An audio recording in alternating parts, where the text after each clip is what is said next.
Screen पे एक tweet देख रहे हैं। ये नवारो ने परसों तरसों इंटरव्यू देने के बाद कल पूरी रात ट्वीट में ही बिताई है और ये ट्वीट लंबा चौड़ा ट्वीट देख रहे हैं। ये भारत के लिए है। उन्होंने एक मैप भी दिखाया कि कैसे ये हमारे पैसे का इस्तेमाल कर रहे हैं, पर इन्हें जो रिएक्शन दिया है लोगों ने वो तो गजब का है सो है। वहीं दूसरी तरफ कौन है ये शख्स जिन्होंने कहा कि तुमने इस बार बहुत ही अलग लोगों से पंगा ले लिया है और ये तुम्हारे ऊपर बहुत बड़ी मुसीबत होगी, तुमने अपने ही पैरों पर कुल्हाड़ी मार दी है। जानेंगे जियोपॉलिटिक्स में क्या कुछ चल रहा है। ट्रंप को 4 बार कॉल करने की बात पर भी रिप्लाई आया है। हमेशा की तरह वर्ल्ड मिरर के इस एपिसोड में जानने को मिलेगा बहुत कुछ, इसलिए इस वीडियो को अंत तक जरूर देखें। स्क्रीन पर एक वीडियो देखिए। दरअसल इसमें पीटर नवारो हैं। जब इनसे कहा जाता है कि अच्छा, बहुत सारे लोग ये बातें कह रहे हैं कि आप जो ये एक्शन ले रहे हैं, इस एक्शन से भारत चाइना की तरफ चला जाएगा जो ठीक नहीं है, तो इस पर इन्होंने क्या जवाब दिया? These national security strategies being too cute by half.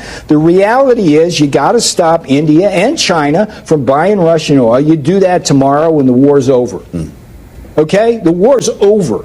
If everybody, including Europe, this is like Europe's still buying Russia oil, which is crazy. Okay, if people just stop buying Russia oil, then it's only a matter of time before Putin doesn't have the money to fund that war. So Modi's a big part of it. It's 1.5 million barrels of oil a day.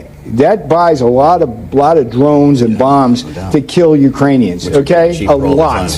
Okay, so what's troubling? अब इन्होंने इस video में कहा कि मैं ये सुन कर पक गया हूँ। अभी सच्चाई यही है कि भारत को तेल खरीदना बंद करना होगा। हालांकि इस वीडियो में इन्होंने नाम चाइना का भी लिया और नाम यूरोपीय यूनियन का भी लिया, लेकिन अभी एक्शन किसके ऊपर लिया गया है? एक्शन सिर्फ भारत के ऊपर लिया गया है। अगर टैरिफ देखें तो यहाँ पर पूरी लिस्ट जारी हुई है। एशियन इकोनॉमी में सबसे ज्यादा टैरिफ अगर किसी पे लगाया गया है तो वो भारत पर लगाया गया है। लाओस पे 40%, म्यांमार पे 40%, लेकिन भारत यहाँ पर टॉप में है 50% के साथ। यानी ये सब कुछ एक समझे बूझे प्लान की तरह चल रहा है। अब जहाँ तक पीटर नवारो की बात थी, इन्होंने कल ये भी कह दिया कि ये जो युद्ध है ना, ये युद्ध मोदी का युद्ध है, मोदी करवा रहा है, और इस पर इन्होंने एक लंबा चौड़ा ट्वीट दिया है। अब इनकी मानसिकता आपको समझ में आएगी। ये बहुत जरूरी इनका ट्वीट है और ये देखना और जानना बहुत ज्यादा जरूरी है कि ये कैसे सोचते हैं, क्या सोचते हैं। अपनी बात को सही साबित करने के लिए नवारो ने एक के बाद एक कई ट्वीट किए, जिसमें से उन्होंने पहला कहा कि भारत के ऊपर 50% टैरिफ लग गया है और ये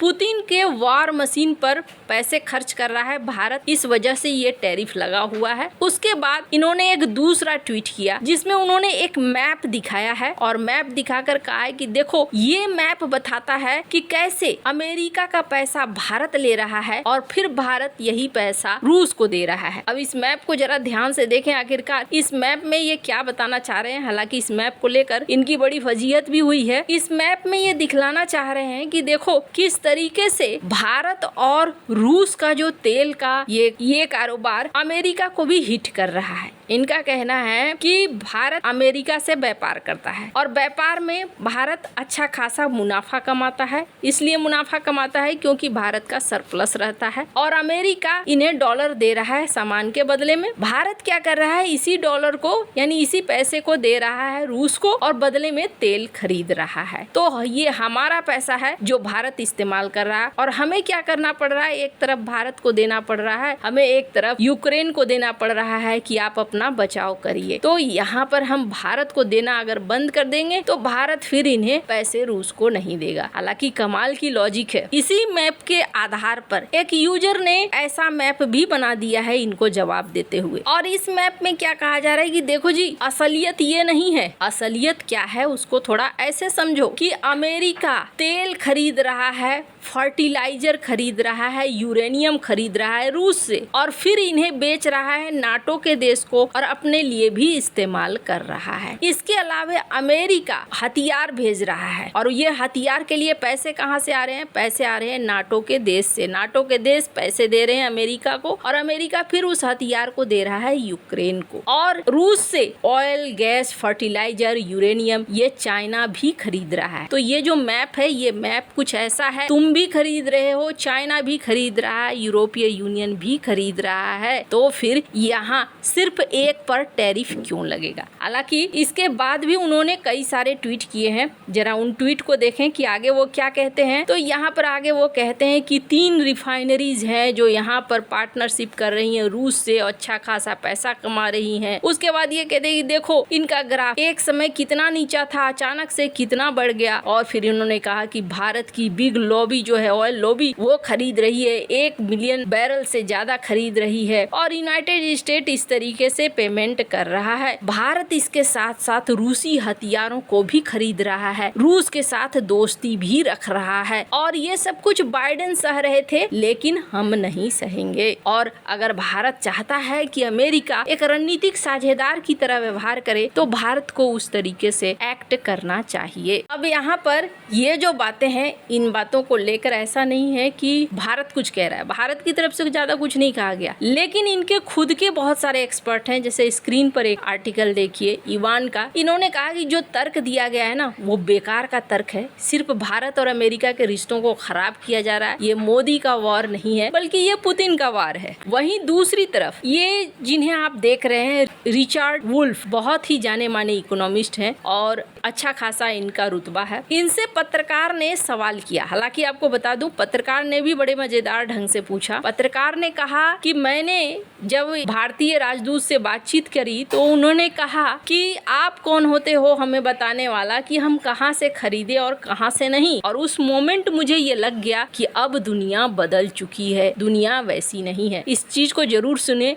In that moment, when the U.S. turns to India and says, you will stop buying oil from Russia right now, or we are going to tariff you at the 50% level as opposed to the 25% level. And then India, and one of the Indian envoys came and did an interview with me sitting right here. Interesting, man. Basically came back with a response, and this is what this gentleman told me as well. He said, I think what the United States is doing is unjust, irresponsible, and wrong, and we will not be told what to do in terms of who we can buy from and who we can't buy from. And in that moment, Professor, I thought to myself, the world just changed. Something just happened there that historians will write about, where the world just changed. Do you think I'm right? Extrapolate that forward. इन्होंने क्या कहा, उसके बाद Richard ने क्या कहा। Richard जो कह रहे हैं, मैं चाहती हूँ थोड़ा सा इसे सुने आप। India is now, according to the United Nations, by population, the largest country on earth, having outgrown China, which used to have that position. If you do what the United States, what Mr. Trump is doing with these threats against India, who has a long historical relationship with Russia going back to the days of the Soviet Union and ever since, you are playing with a very different adversary. If you shut off the United States to India by big tariffs, India will have to find other places to sell its exports. But like Russia found another place to buy its to sell its energy, India will sell its exports no longer to the United States, but to the rest of the BRICS. And what you're doing is you're hothouse fashion developing the BRICS to be an ever larger, more integrated, and successful economic alternative to the West. We are watching, as you put it, a historic moment, but it will be, for those with some humor, it will be the spectacle of the United States acting like it's the world's tough guy, as what it actually does is shoot itself in the foot.